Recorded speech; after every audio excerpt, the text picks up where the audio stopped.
முதலாளி இப்படியே வெக்கப்பட்டு குனிஞ்சிட்டு இருந்தா எப்படி? நிமிந்து பொண்ண பாருங்க.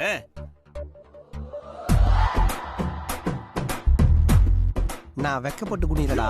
வந்த உடனே பாக்கெட்ல இந்த 10 ரூபா கீழே விழுந்துருச்சு. அதான் ரொம்ப நேரமா தேடிட்டு இருக்கேன், கிடைக்கல. கொஞ்சம் நவுரு. புரோக்கர் சொன்னாரு அம்மா அப்பா இல்லன்னா கூட பையன் ரொம்ப பொறுப்பானவர்னு. பின்ன 2 வண்டியில ஆரம்பிச்சவரு இப்ப 6 வண்டி வச்சிருக்காருல. எப்படி ரொம்ப சிம்பிள். 2 வண்டி ராத்திரி ஷெட்ல வச்சு பூட்டிடுவேன், காலைல குட்டி போட்டுரும். பின்ன என்னமா என்னோட கடின உழைப்பு. நிறைய ரெகுலர் கஸ்டமர் இருப்பாங்க போல இருக்கே. சேச்சே, நம்ம வண்டியில ஒரு தடவை ஏறின கஸ்டமரு இன்னொரு தடவை ஏறினதா சரித்திரமே கிடையாது. ஒவ்வொரு முறையும் ஒவ்வொரு கஸ்டமரு.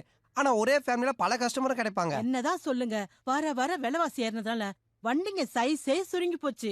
ஏன் ஹைட்டுக்கு எனக்கே தலையிடுக்குதா பாருங்களேன். ஆனா நம்ம வண்டியில அந்த பிரச்சனை கிடையாது. நீங்க காலை நீட்டி நல்லா தாராளமா படுத்துக்கலாம். என்னதான் வசதி இருந்தாலும் குறை சொல்றதுக்குன்னு சில பேர் இருப்பாங்களே. அதெல்லாம் மத்த வண்டியில.